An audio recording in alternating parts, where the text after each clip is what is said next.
Hi, my name is Steven Roa. My topic research number 4 is Erythema Gyratum Repens associated with nail cancer.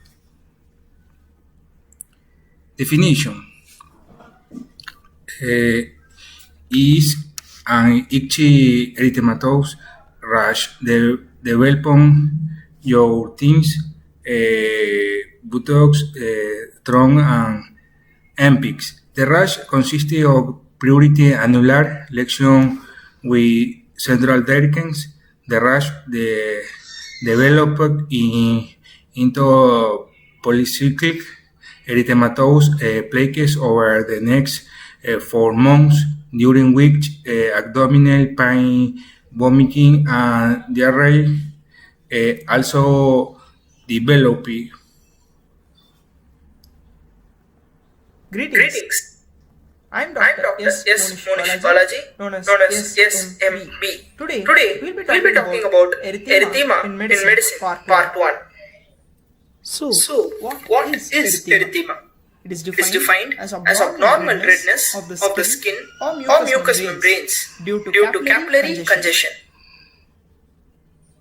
This image shows Erythema Gyratum repens.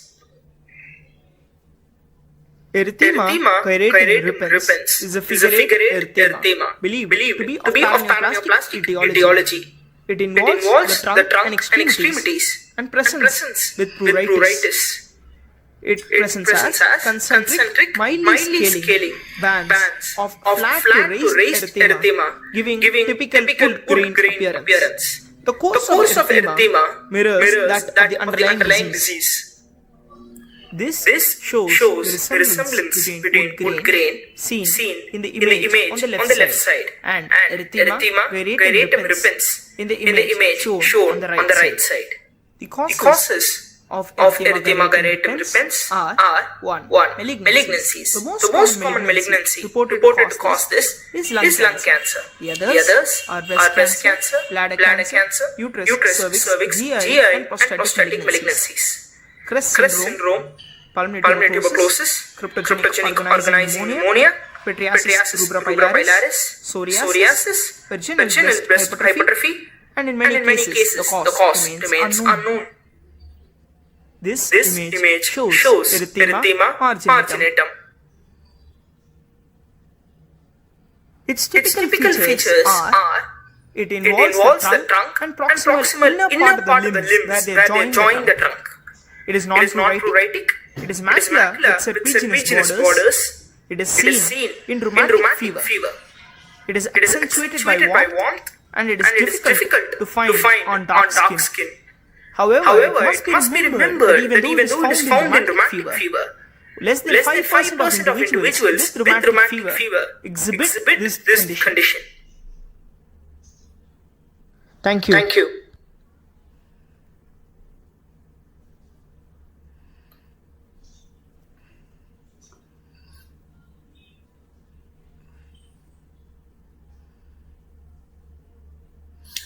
Application medicine is postulate the products emerging from the tumor wall be involved in the pathogenesis except because tumor antigens induce the production of antibiotics.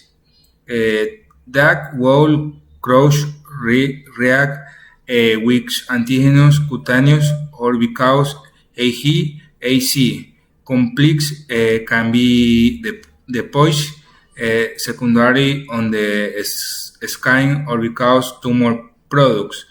Can after slime antigens be making them more susceptible to immune attack?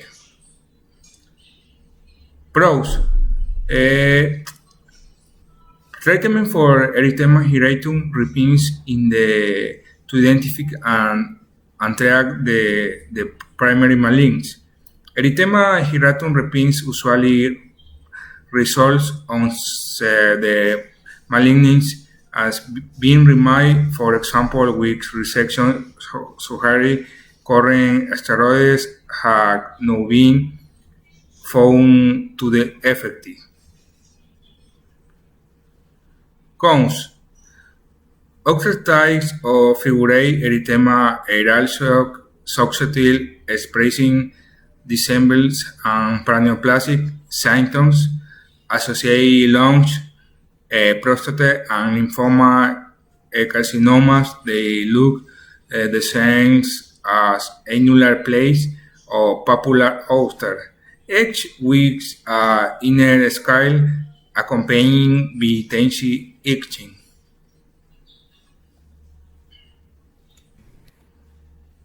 This is This Dr. Dr. Carlo Carlo Oyer, Yer, emergency emergency physician and physician and founder of founder of edxitvideo.com. edxitvideo.com.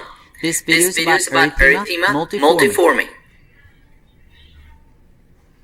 If your Your child or child yourself was was diagnosed with erythema multiforme and have any of the following symptoms, please stop the video and come back to the emergency department right away. If there is pain, increasing redness of the mouth, eyes, or genital area, or worsening severity of the rash, if there is difficulty breathing, increasing pain, or swelling of the joints, worsening symptoms like nausea, vomiting, diarrhea, any significant change from your first visit should prompt an emergency room reevaluation.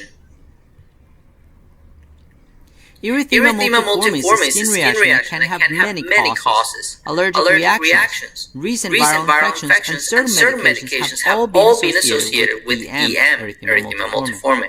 Often, the cause is never discovered. Most patients with EM have mild case and recover without treatment within 2 to 3 weeks. The rash of EM is classically a target lesion, or raised areas that look like bull's-eye target. However, the rash may take many forms, including blisters or red welts. Unlike hives, however, the rash of EM does not move. That is, that fades or reappear, and the lesions will gradually darken and then fade over time. Some patients with EM will also have aching or swelling of their joints, especially after activity. Also, fever and muscle aches may occur. Rarely, some patients with EM will develop a more severe case with blisters in the mouth, on the lips, and in the genital area. Sometimes in severe cases, the rash acts like a burn, and the skin blisters and peels off. These patients require more care and often are hospitalized. Treatment. For EM, usually is symptomatic treatment only. You may take over-the-counter antihistamines such as Benadryl for itching. The doctor may elect to prescribe a steroid medication such as prednisone for more severe cases of EM. Make sure you take the medications as prescribed. Follow-up is very important. As explained before, the rash can progress and become serious, even needing hospitalization. Only close monitoring and re-examinations will tell us if this is happening. For more videos like this one, please visit edxitvideo.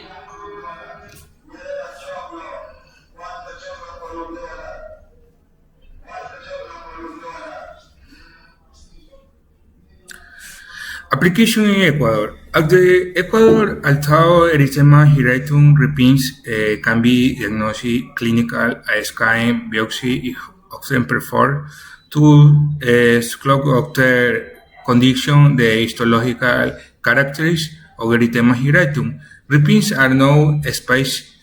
Other investigation to be performed might include a complete blood count, biochemistry, antinuclear antibody profile, and malignant examination, hemogramma, cervical smear, tumor markers, CT scan of the chest, abdomen, pelvis, and daily endoscopy or colonoscopy.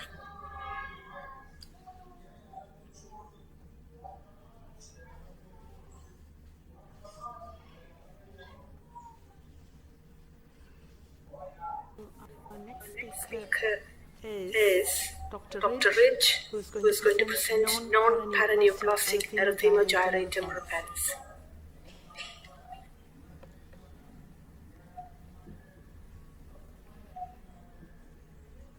Good Good morning. morning.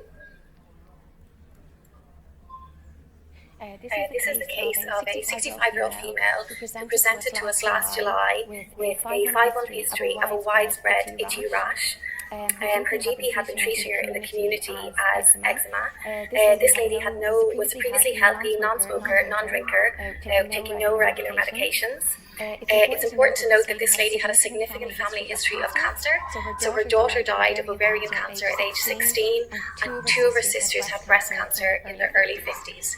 So on examination, as you can see, there is erythematous gyrate concentric bands arranged in parallel with a fine trailing scale. It's involving her upper limbs, lower limbs, and trunk.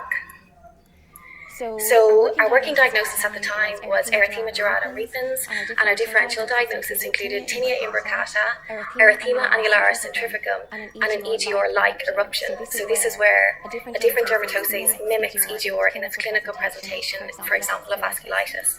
So we began with a paraneoplastic workup, and all of our routine bloods were negative, and we did a CT neck and tap, which was negative for malignancy. So we did 3 punch biopsies and a DIF. This first image here is a low power view, and then this image demonstrates the thickened and irregular epidermis with acanthosis and parakeratosis, and this then demonstrates the lymphohistiocytic perivascular infiltrate. So these histological features are all non-specific, but in correlation with the clinical findings, they are supportive of a diagnosis of Erythema gyratum repens. And although the histology is non-specific, it is useful because it helps to outrule mimickers of EGR. So initially we treated her with topical steroids and topical antifungals, but when we brought her back to clinic 2 weeks later, there was no improvement. So we then expedited a further paraneoplastic workup, including a full-body PET CT, which was negative. We did tumour markers, paraneoplastic antibodies, upper and lower GI endoscopy. So the endoscopy was negative for malignancy, but what's interesting is it did demonstrate a severe pangastritis, which was CLO positive, and this indicates an active Helicobacter pylori infection. So she was then placed immediately on triple therapy eradication for H. pylori, and this consists of amoxicillin, clarithromycin, and a PPI for 14 days. So as you can see here, towards the end of the course of triple therapy, her skin did improve, and she's clear of Erythema gyratum repens following the 14-day course. Okay, so this, just to summarise, this is a lady who presented with Erythema gyratum repens, who has no identifiable malignancy to date, and her skin remains clear 12 months following antimicrobial therapy for H. pylori eradication. So Erythema gyratum repens is an extremely rare clinical entity. There's 83 cases reported in the literature to date, and historically it's thought to be a paraneoplastic phenomenon. But more recently, in a review of the literature in 2014, the association with malignancy is actually thought to be lower than previously reported. It can precede the diagnosis of malignancy of a mean period of 7 months and up to 72 months, and the treatment is aimed at treating underlying malignancy. So with regard to non-paraneoplastic Erythema gyratum repens, there's 25 cases reported in the literature. It's most commonly been found to be idiopathic, but it has been associated with PRP, psoriasis, ichthyosis, and there's 1 case of drug-induced Erythema gyratum repens from isothiopurine. There's never previously been any association between H. pylori and Erythema gyratum repens, and it's never previously been reported to have cleared following antimicrobial therapy. So although Helicobacter pylori itself is a benign entity, it's interesting that it does eventually lead to malignancy, so it can lead to either